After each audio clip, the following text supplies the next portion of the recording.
Welcome to Success Matters. My guest today is ADHD family coach Simone Machell. Simone helps families with children of ADHD.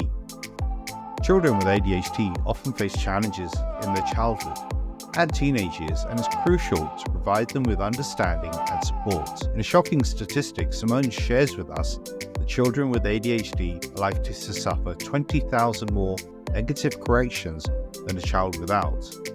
Having ADHD herself, Simone is on a mission to ensure that children don't suffer the same challenges that she did growing up. With a background in teaching and a degree in supporting children with special needs, Simone has developed a framework to help parents and children reframe their relationships so that they pause, reflect, and understand the child's perspective. I learned a lot from Simone in our conversation, and I'm sure you will too. Simone, thank you very much for joining Success Matters podcast. You were introduced to me by a fellow coach, colleague, friend, Tara.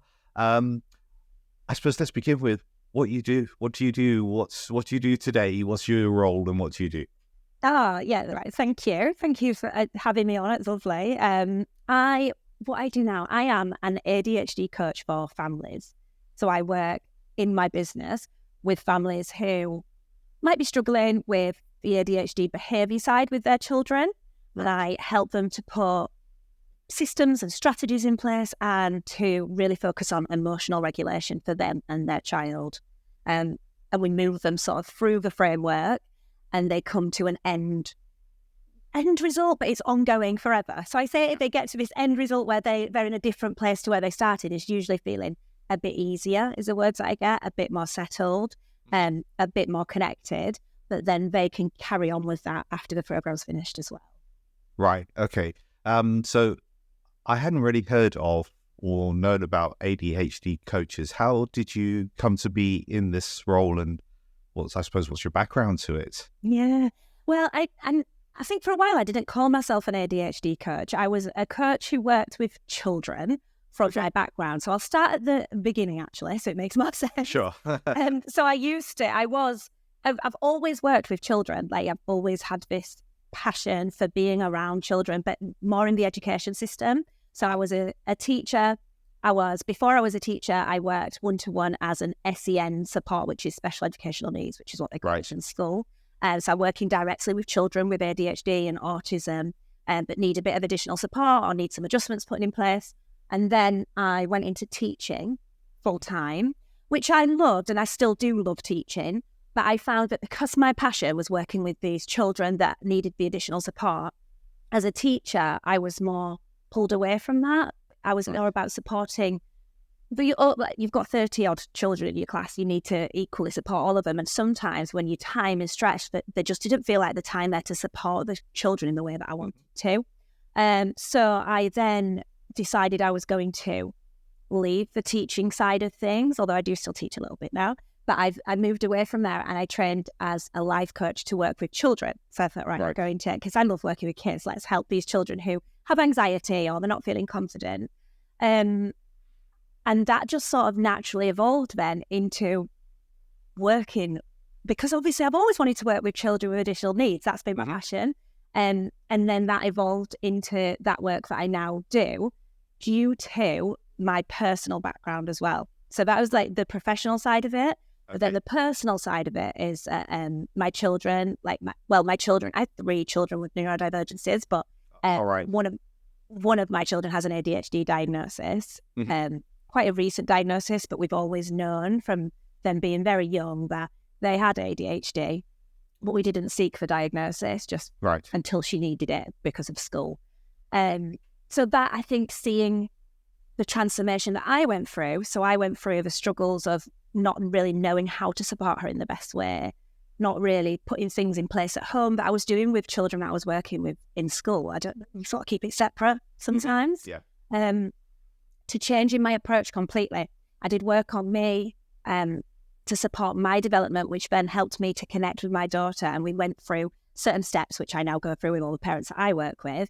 It took us to this place now where there's loads of connection and we've got a really open, honest relationship and we support each other. Like she knows, well, she doesn't support me, I suppose, but she knows that I support her, I advocate for her, and because of that, we've got this really great relationship, and that's what I wanted to help other families to get to.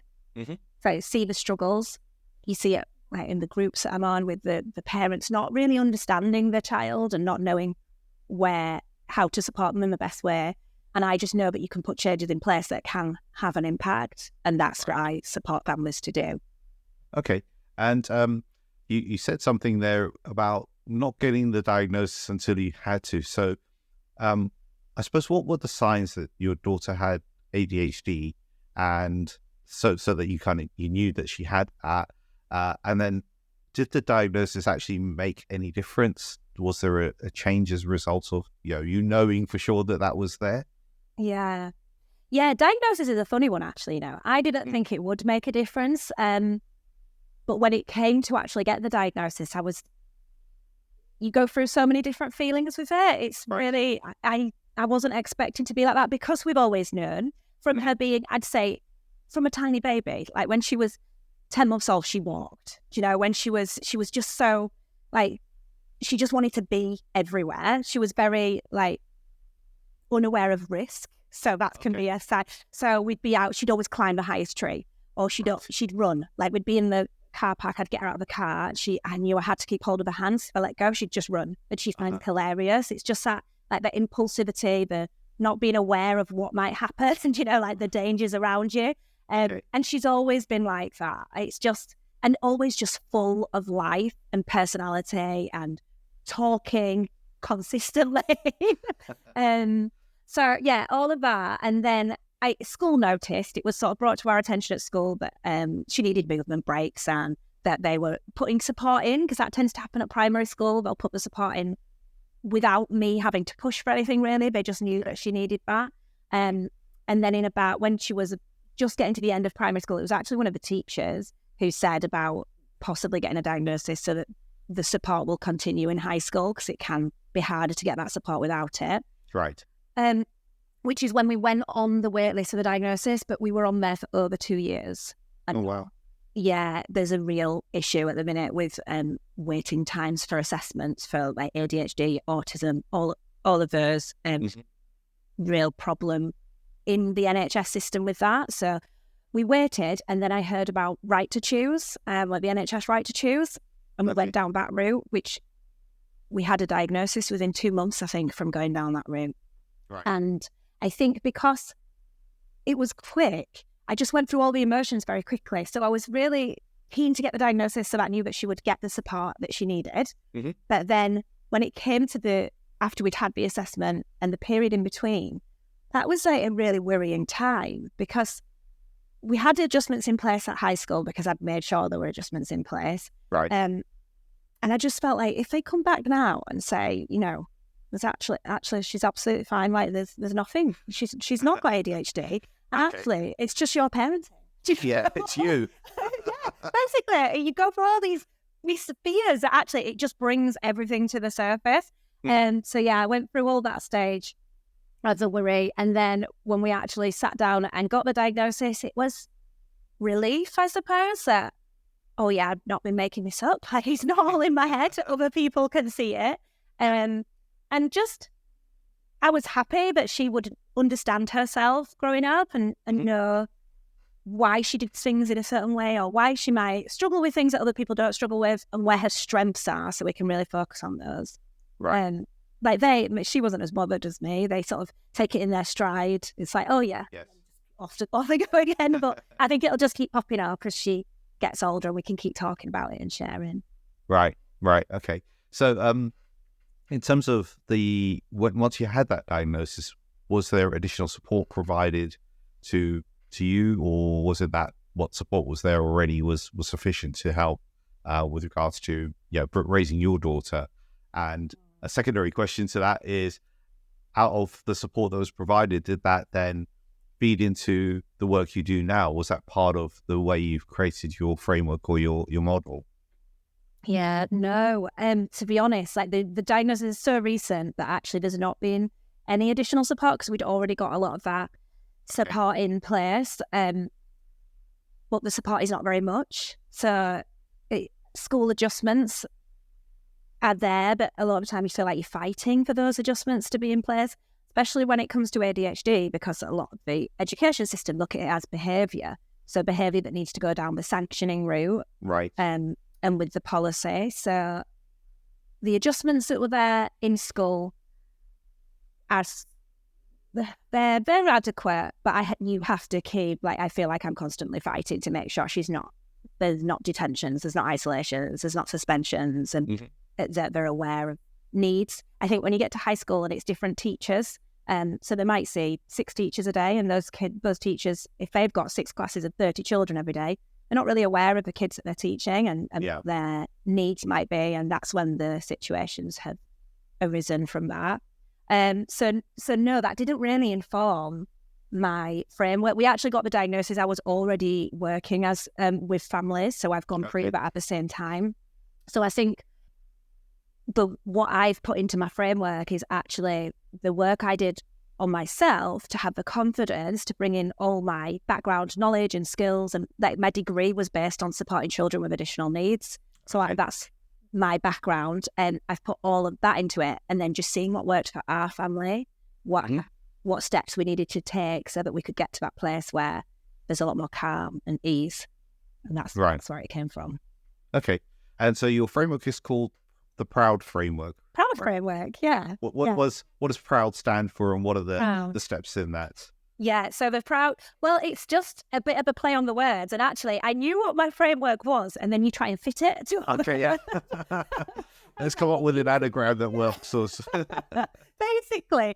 And then I did play around with it for a little bit, but then I thought, you're proud. Like, it's being proud of your relationship, proud of what you're doing, like feeling proud, because a lot of the thing with ADHD, as an ADHD parent and in the ADHD community, it's like there's a lot of shame and judgment around what you're doing. So actually, be proud of what you're doing. Be proud of how you're choosing to parent your child.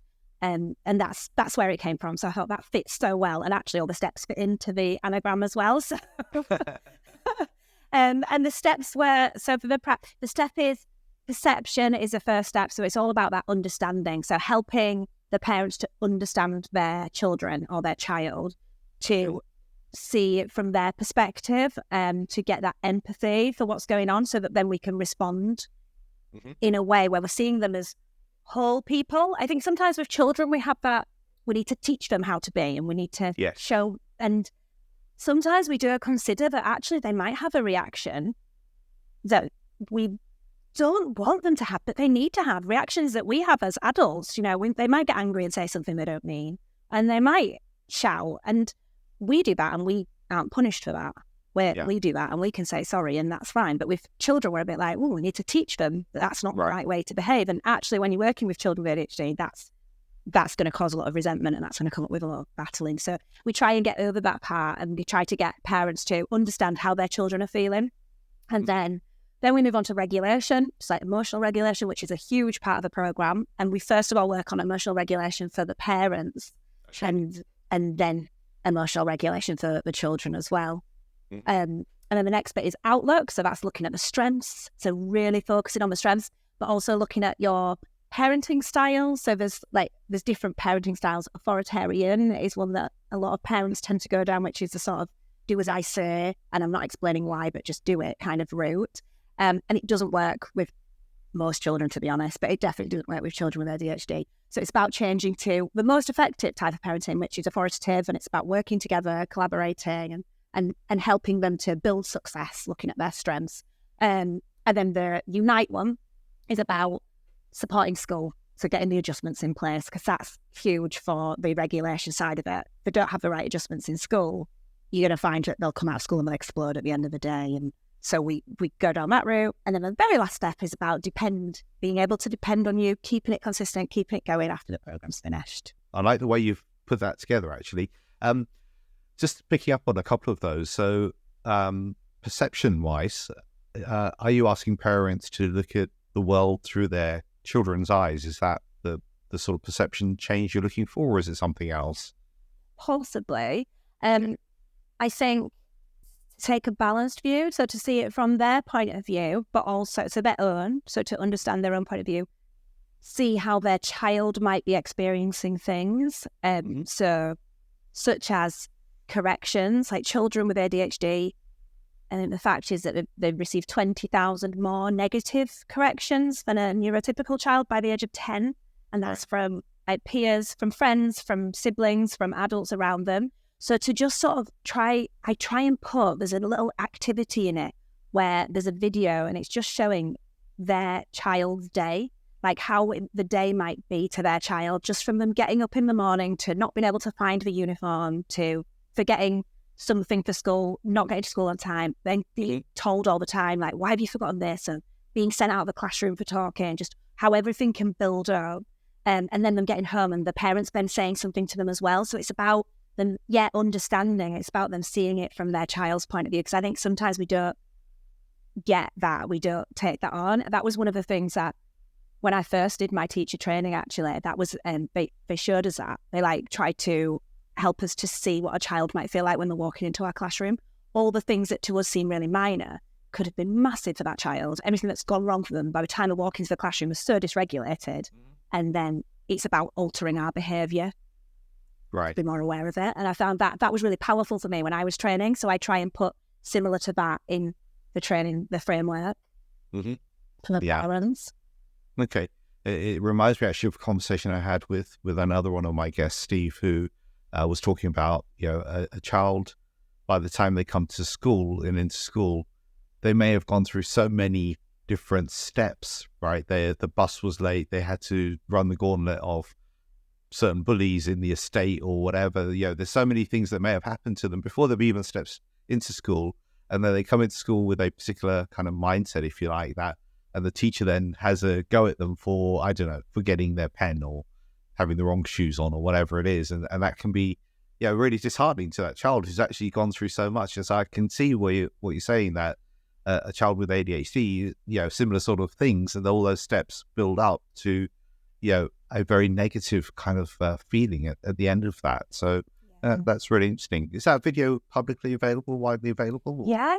It's not, I use a few, so I've just put different YouTube links in, but I can, it's just so I let them watch the ones they want to watch, really, right. The ones that I found are effective, because it sort of shows the sensory overload and things like that as well, that we sort of don't take on board sometimes.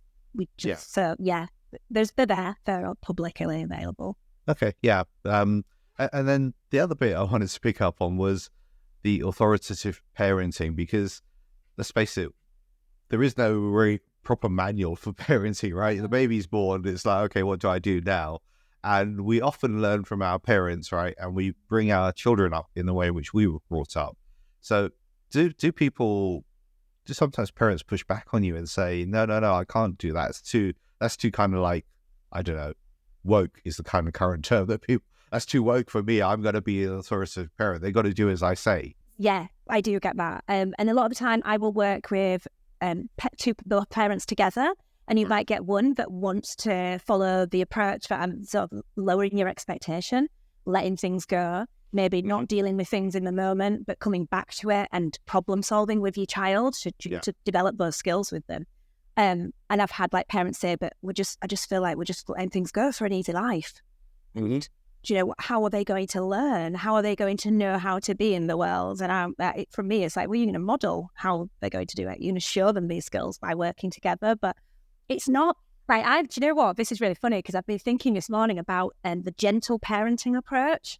Okay. I do not see myself as gentle parenting. Like, whenever I see the gentle parenting posts, I'm very much thinking, because I feel like it's just a bit of a thing to shame other parents with. Like, you do it this way, and if you don't do it this way, shame on you. I don't sort of see that. So yeah, I don't feel like it's gentle parenting. I feel like it's collaborative, and it's about doing it to build their relationship so that in the future, so if we're working, say, with a child who's 7, 8, 9 years old, when their hormones kick in and they get to the teenage years, that's when the real problems around ADHD can start to occur. It's when they're not listening to the parents at all.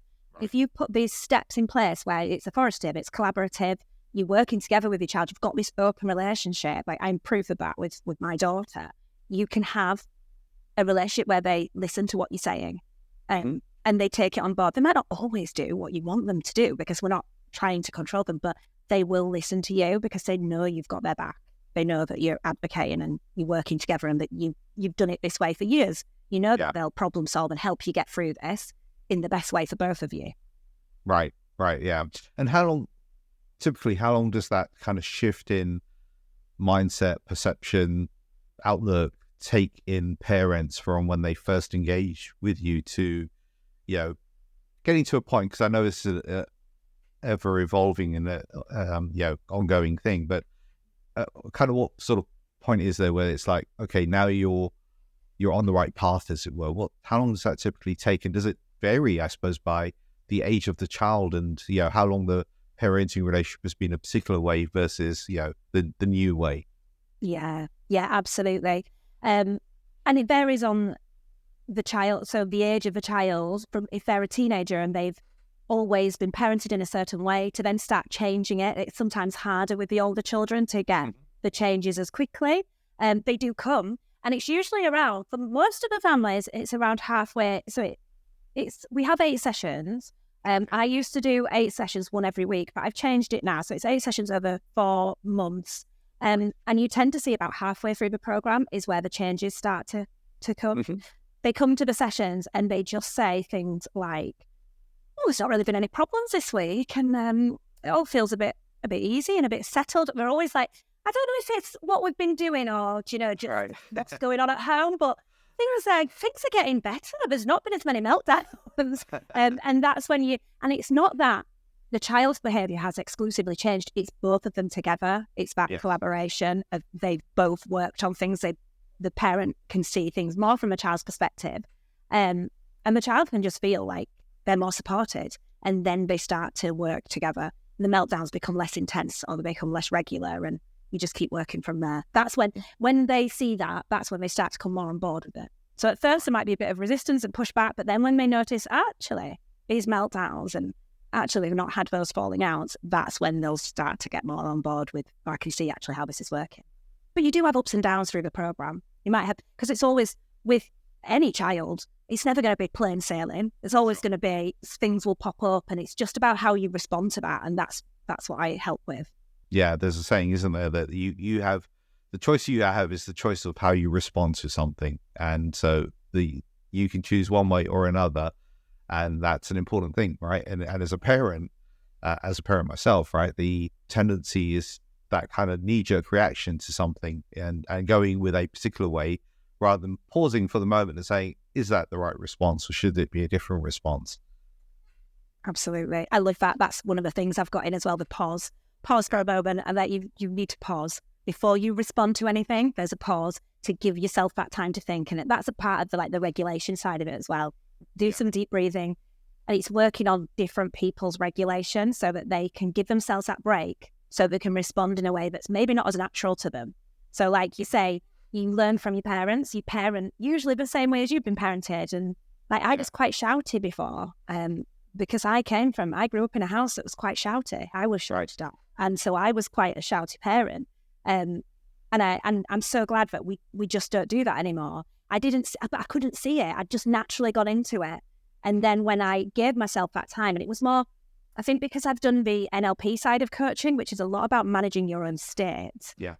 Once I could give myself that time and I recognized within myself what I was doing, I could then change it. And that's what I try and give to my parents, so that you're not going into that natural response. You've got to give yourself that minute to breathe, give yourself that minute to think about how you want to respond. And then that becomes a habit over time. Yeah. And it's just building those little habits, right, that lead to the longer term change.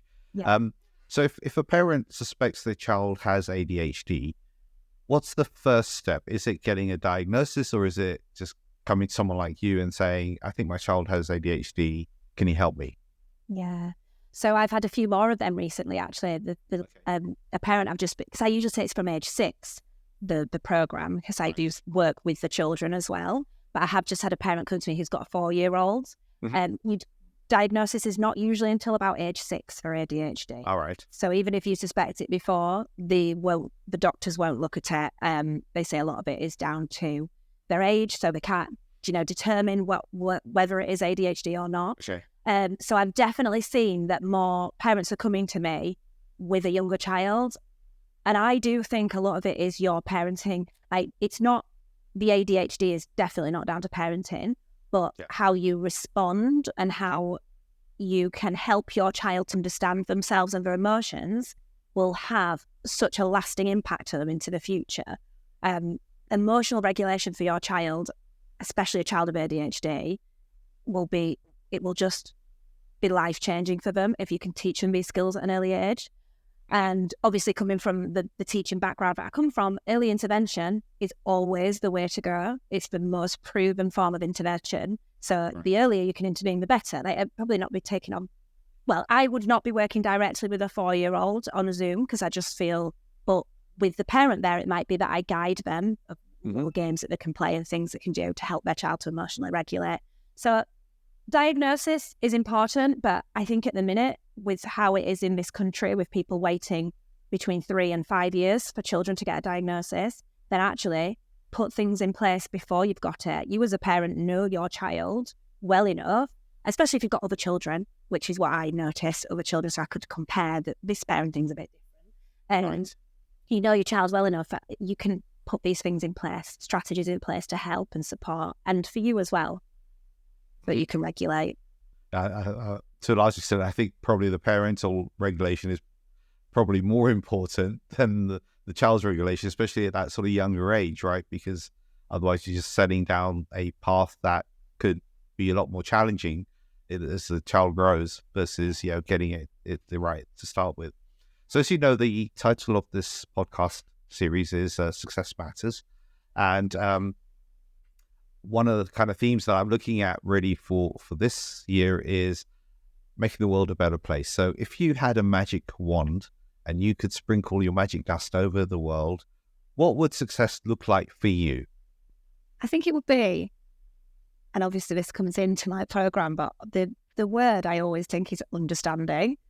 People being more understanding of each other and each other's differences, each other's strengths, each other's areas that I find challenging, and supporting each other more in those areas. Right. And I think if you could do that in any area, because I'm thinking of it obviously from my background and the families working with the schools and everyone just understanding each other a little bit more. I think to be fair, the whole world, if everyone understood each other a bit more, it would be a lot better. So I think, for me, understanding. Mm-hmm. Okay, understanding. That's a strong word, right? And it's so true that people, I suppose, coming back to what we were just talking about, right? That you have a choice in how you react to something, and if you pause for a moment to understand that other person's perception and where they're coming from, and they also pause to understand your perception and where you're coming from, then you've got to have a better dialogue as a result of that, rather than just being at each other's throats potentially, if it's that sort of discussion that you're having. So that's a really, really good outlook that you've got there. One of the sorry, go on.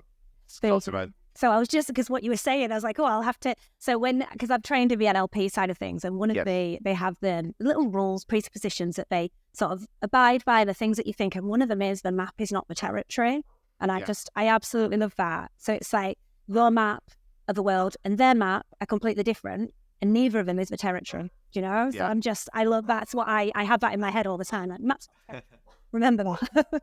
I also did NLP, and that's something that really was an eye-opener to me, actually, because for so long I was like, why don't they understand what I'm seeing or thinking or hearing? And people's maps of the world are so different sometimes to each other, and that's so important. Their map, your map, that's not the territory. It's something in between, right? Something different to what you're both thinking. So thank you for sharing that. One of the things I do on my podcast series, I also ask a previous guest for a question for my next guest. And this question is one that probably you've thought about. If you could go back and talk to your 18-year-old self, what would you say to them? Do you know, I've not really shared actually about my own childhood. Okay. But I'm obviously, well, not obviously, but I had a difficult childhood due to my own ADHD. Right. I think a lot of why I do what I do is so that children don't feel how I felt growing up, and they have that understanding, and people have that understanding of them. And although you might look okay on the outside, you could be not okay on the inside. And I think that's how I spent a lot of my teens. So as an 18-year-old, I think I would say to myself, everything's going to be okay. Mm-hmm. You're going to get through all of this, and you are going to be happy. Does that mean that at that age you were unsure about, your future happiness and what future direction life will take? Yeah, I really struggled as a teenager. From my teens into my 20s, everything was very up in the air. I was very dysregulated. Was really not being kind to myself, and that's from self-esteem. So I grew up with undiagnosed ADHD and just masking my whole life and trying to fit in and trying to conform and do the right thing in school, but always not doing the right thing, always chatting or rebelling, like certain, So yeah, at 18, I probably wasn't in a good place when I look back. I think at the time I thought I was fine, but I wasn't. And it probably went up until I was late 20s until I felt okay. So just, keep going. But you wouldn't have seen that looking at me. I was always very outgoing, very loud, very looked happy, but I wasn't feeling that inside. And I think knowing that I'll get to a place where I'm content and I'm happy and I'm doing the work that I love, I don't think I knew that at that age. Yeah. It's so difficult, right? At the age of 18, you it's like often you're asked to make decisions about like what you're going to study, what sort of role or job you might want to do, what your future life will look like. And at the same time, you're just really coming out of your childhood. And, it's a very difficult period. So I can imagine having ADHD on top of that must have been very, very difficult for you to help just navigate that period. Did you say you were undiagnosed? Did your parents have any support? What was the kind of situation in regards to your own, support structure and background to that? Yeah, no. And I think my mum now, looking back, when I speak to my mum, because we look at my child and we sort of see the similarities between me as a youngster, but I was just sort of labelled as hard work. I was, the naughty one, the one who had my moments, as my mum would call it, and I'd have meltdowns, basically. She said she used to have to pick me up and carry me out, and I was known amongst the family as being, well, they used to call it, I suppose it was like spoil and things, and it's just that they didn't understand what was going on. And I think that's probably like with the negative corrections, I feel that, I think for every child, because I've been that child, and I think that's where and my mum will be upset if she hears me say this, so hopefully she doesn't hear. But I always say to her, it's fine, it's just, it wasn't talked about back then. It's not something that people even recognised, it's just, you just got on with it. But compared to like my siblings, I was told off a lot more. There was a lot of arguments between myself and my mum. Through my teens, I moved out of home quite a lot. I lived with other family members, and, it was a really difficult time. And I think that has really driven me to support families, to put that in place, the support that maybe I needed or maybe my family needed, so that we could have all stayed together. And that's why I do it. So there wasn't that support for me as a child, and I found that really hard. And that extended through then from being 18 all through my teens. And that's really common when you speak to other adults who have gone through that and not been diagnosed and not had any support in place. You find that they then go on to have lots of trauma and lots of issues in their, well, it can carry on if you don't. I started to go on like my personal development journey, and that's where I sorted myself out, I suppose, or helped myself to feel better. But some people don't ever get to that point. So it's so important we get the support in place at an early age. Yeah, that's true. That's so true. And I suppose, your mum thought she was doing the right thing, right? That's the thing. She was coming at it from her perspective and how she did things. And I can see now why you're so passionate about it, because you went through that yourself, and your statistic of 20,000 negative corrections, more than, others, you can see how that can happen. So, that's pretty interesting. Do you have a question for my next guest? Yes. Do I get to find out who your next guest is, or do I just have to? You don't, because to be fair, I don't always know who my next guest is going to be. Just going to go with a random one. If you could have one superpower, what would it be? Okay. Is that too random? Yeah. What? Is that too? No, Is that okay? that's cool. Yeah, that's cool. What would your superpower be? Yeah, that's a good one, actually. Do you have a superpower in mind that you would like to have? Mate, do you know what? I do this with the kids. Yeah. It's got superpowers, and this is mine. I always say, what do I always say? No, I think I change it, actually, to be honest, but invisibility was one. So I don't go with anything really deep and meaningful. We just make it very fun. Okay. What would it be? If I could actually, so I'm going to ask the question to myself. Oh, do you know what's coming to my mind? Just love? I don't know. Maybe spreading love. Maybe that's spreading love. Spreading love. And love just came to mind. I love to listen internally, and I was like, love. That's coming through. So maybe I'd spread love. Be able to go around and spread love. Perfect. Yeah. That first word is often the thing, right? That's right there, and spreading love. And I mean, you are spreading love through the work you're doing, and you're doing your bit to help change the world. For one parent, one child at a time. So if people wanted to get in touch with you, Simone, I'll find out more. What's the best way for them to do so? Yeah, I am on Facebook as Simone ADHD coach, and I'm on Instagram as well under the same Simone _ADHD family coach. So on there, and Instagram, the direct messaging is brilliant, and then they can get the links to everything else from there as well. Okay, great. Well, thank you for that.